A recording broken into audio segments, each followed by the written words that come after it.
Shalom saudara yang dikasihi Tuhan Yesus Kristus.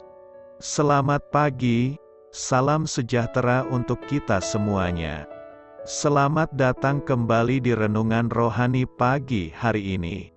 Semoga saudara yang terkasih dalam keadaan sehat selalu, kiranya damai dan sukacita Roh Kudus melimpah di dalam hati dan pikiran saudara saat ini. Sebelum kita mulai renungan pagi ini, marilah kita bersama-sama berdoa. Tuhan Yesus, terima kasih sudah membangunkanku pagi hari ini. Terima kasih atas penyertaan dan perlindungan Tuhan. Semua karena karunia Tuhan aku dapat bangun dengan pagi hari ini.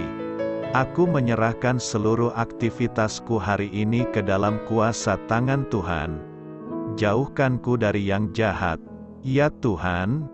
Tuhan Yesus, tolong lindungi dan berkati aktivitasku hari ini. Tolong berkati juga keluarga dan teman-temanku, Bapa Surgawi, oleh karya Roh Kudus.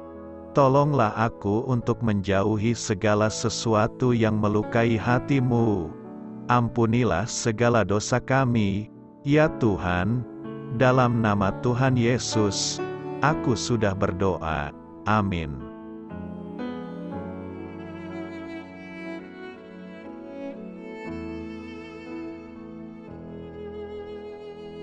Sahabat Suara Sion, pembacaan ayat emas Alkitab renungan kita hari ini. Nats pilihan kita adalah, pikirkanlah hal-hal yang di atas, bukan yang di bumi. Tertulis dalam kitab Kolose 3 ayat 2, bacaan kita pada malam ini terambil dari kitab Kolose 3 ayat 1 sampai dengan ayat 17. Karena itu, kalau kamu dibangkitkan bersama dengan Kristus, carilah perkara yang di atas, di mana Kristus ada, duduk di sebelah kanan Allah. Pikirkanlah perkara yang di atas, bukan yang di bumi, sebab kamu telah mati dan hidupmu tersembunyi bersama dengan Kristus di dalam Allah. Apabila Kristus, yang adalah hidup kita, menyatakan diri kelak, kamu pun akan menyatakan diri bersama dengan Dia dalam kemuliaan. Karena itu matikanlah dalam dirimu segala sesuatu yang duniawi, yaitu percabulan, kenajisan, hawa nafsu, nafsu jahat dan juga keserakahan, yang sama dengan penyembahan berhala. Semuanya itu mendatangkan murka Allah atas orang-orang durhaka. Dahulu kamu juga melakukan hal-hal itu ketika kamu hidup di dalamnya. Tetapi sekarang, buanglah semuanya ini, yaitu marah, geram, kejahatan, fitnah dan kata-kata kotor yang keluar dari mulutmu. Jangan lagi kamu saling mendustai, karena kamu telah menanggalkan manusia lama serta kelakuannya, dan telah mengenakan manusia baru yang terus-menerus diperbaharui untuk memperoleh pengetahuan yang benar menurut gambar haliknya. Dalam hal ini tiada lagi orang Yunani atau orang Yahudi, orang bersunat atau orang tak bersunat, orang barbar atau orang Skit, budak atau orang merdeka, tetapi Kristus adalah semua dan di dalam segala sesuatu. Karena itu, sebagai orang-orang pilihan Allah yang dikuduskan dan dikasihinya, kenakanlah belas kasihan, kemurahan, kerendahan hati, kelemah lembutan dan kesabaran.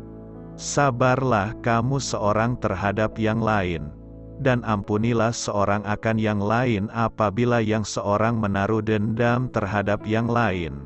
Sama seperti Tuhan telah mengampuni kamu, kamu perbuat jugalah demikian.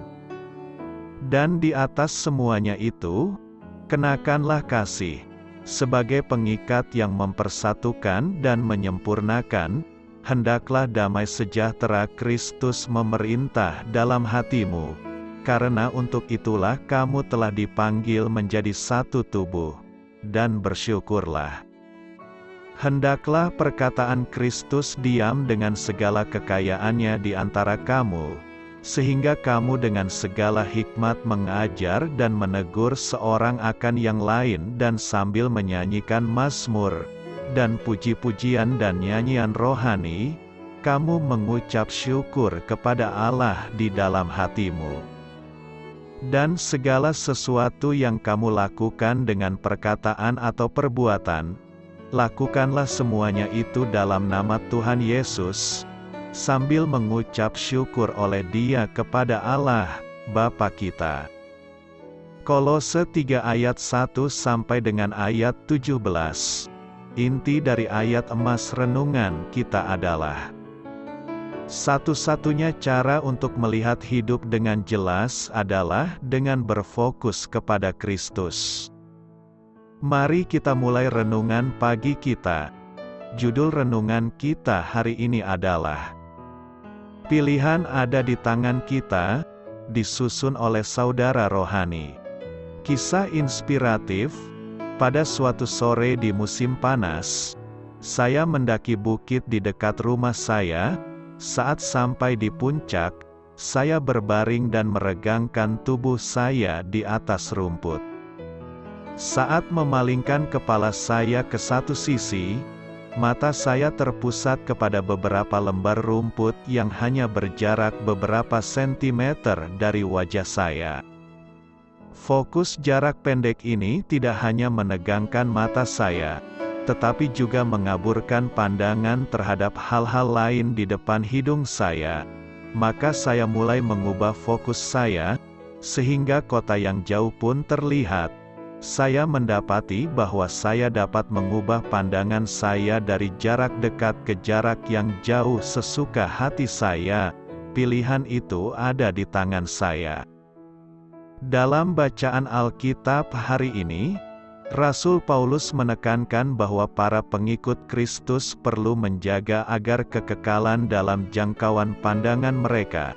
Ia menulis, "Pikirkanlah hal-hal yang di atas, bukan yang di bumi." Kita dapat memilih kemana kita mengarahkan fokus kita.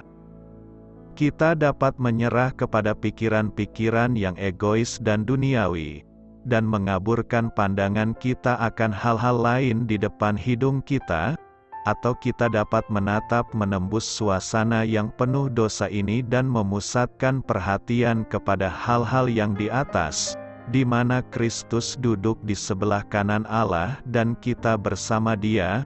Hanya dengan cara demikianlah kita dapat berada pada posisi yang tepat untuk melihat hal terpenting dalam hidup kita. Hanya pikiran yang diarahkan pada hal-hal yang di ataslah yang dapat berkata, tidak kepada dosa dan, ya, kepada kekudusan. Pilihan itu ada di tangan kita. Amin. Marilah kita renungkan di dalam hati kita. Sebuah ungkapan mengatakan bahwa apa yang engkau pikirkan itulah yang akan engkau kerjakan. Apa yang kita lakukan terkadang terjadi dari apa yang kita pikirkan. Kalau kita memikirkan yang salah, maka tindakan kita pasti akan salah juga. Satu hal yang perlu kita sadari bahwa selagi kita sadar maka pikiran kita terus bekerja. Kalau kita tidak memikirkan hal yang baik, maka mungkin kita sedang memikirkan hal yang jahat. Sikap yang ditunjukkan oleh manusia dalam kehidupan sehari-hari adalah ekspresi dari apa yang dia pikirkan. Perkara-perkara di surga adalah perkara-perkara rohani, yaitu kebenaran dan kekudusan. Mencari wajahnya lebih lagi, persekutuan yang semakin dalam. Sementara perkara-perkara di dunia adalah perkara-perkara kenajisan, serakah, kejahatan, kesombongan, perseteruan, dan hal-hal yang jahat lainnya. Karena kita adalah anak-anak Tuhan yang sudah ditebus dan akan menerima kekekalan itu melihat waktunya sudah sangat singkat, maka kita harus memikirkan perkara yang di atas dan membiarkan sikap hidup kita ditentukan olehnya. Kita harus menilai, mempertimbangkan, dan memikirkan segala sesuatu dari sudut pandang kekekalan dan sorga. Tujuan dan sasaran kita hendaknya mencari hal-hal rohani, melawan dosa, dan mengenal Kristus lebih dalam lagi dengan membaca firman Tuhan dan melakukan doa, pujian dan penyembahan, menjadi selaras dengan Tuhan berdasarkan hati kita yang jatuh cinta pada Tuhan lebih dalam lagi. Image memikirkan perkara yang di atas berarti mengisi pikiran kita dengan firman Tuhan, sehingga semua yang benar, semua yang mulia, semua yang adil, semua yang suci, semua yang manis, semua yang sedap didengar, semua yang disebut kebajikan dan patut dipuji, itulah yang terkandung di dalam pikiran kita. Perbuatan kita akan sesuai dengan firman Tuhan. Semakin pikiran kita diperbaharui oleh firman Tuhan, semakin terkikis pula karakter manusia lama kita. Pikiran kita dipimpin sepenuhnya oleh Roh Kudus. Pikirkanlah perkara yang di atas, yaitu yang sifatnya memuliakan Allah, hal-hal yang berkenan kepada Allah, hal-hal yang membawa berkat kepada banyak orang dan hal-hal yang mengejar kekudusan dan mempersiapkan kita menjadi mempelai Kristus dan ada bersama-sama dengan Allah di dalam kerajaan surga. Doa saya menyertai saudara sekalian. Amin.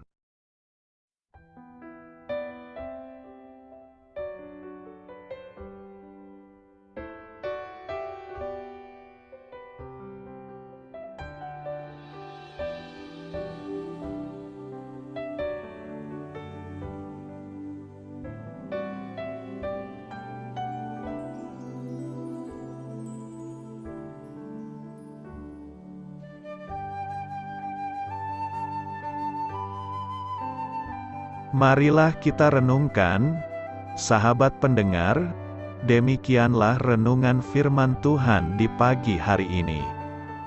Semoga menjadi berkat di dalam hidup kita, dan sebelum kita memulai segala aktivitas kita pagi hari ini, marilah kita berdoa. Selamat pagi Bapa, malam hari telah berganti pagi, kehidupan baru telah Engkau berikan kembali bagi kami. Bapa Surgawi, tolonglah aku menyadari kebutuhan orang lain, supaya aku dapat membagikan apa yang telah Engkau berikan kepadaku. Pada saat aku membutuhkan, berilah aku keyakinan bahwa Engkau akan mencukupkanku, melalui orang-orang yang mengasihi-Mu. Bukan karena kami pantas atau layak, namun karena kasih karunia-Mu, kami boleh ada, sebagaimana kami ada di pagi hari ini. Terima kasih Tuhan, atas kesempatan baru yang telah Tuhan berikan kepada kami, untuk bisa memperbaiki diri agar kami bisa lebih layak di hadapan-Mu. Hari ini kami serahkan semua perkara dan kesulitan yang akan kami lalui ke dalam tangan-Mu. Biarkanlah kami bisa memuliakan-Mu dalam segala aktivitas yang akan kami lakukan. Amin. Biarlah firman Tuhan menjadi pengingat untuk kita semua, bahwa tuntunan dari Roh Kudus akan selalu memberi jalan keluar bagi setiap permasalahan hidup kita, dan memberi kedamaian di hati kita. Sampai jumpa di renungan pagi rohani Suara Sion berikutnya. Kiranya Tuhan selalu memberkati saudara semua hari ini. Amin. Shalom.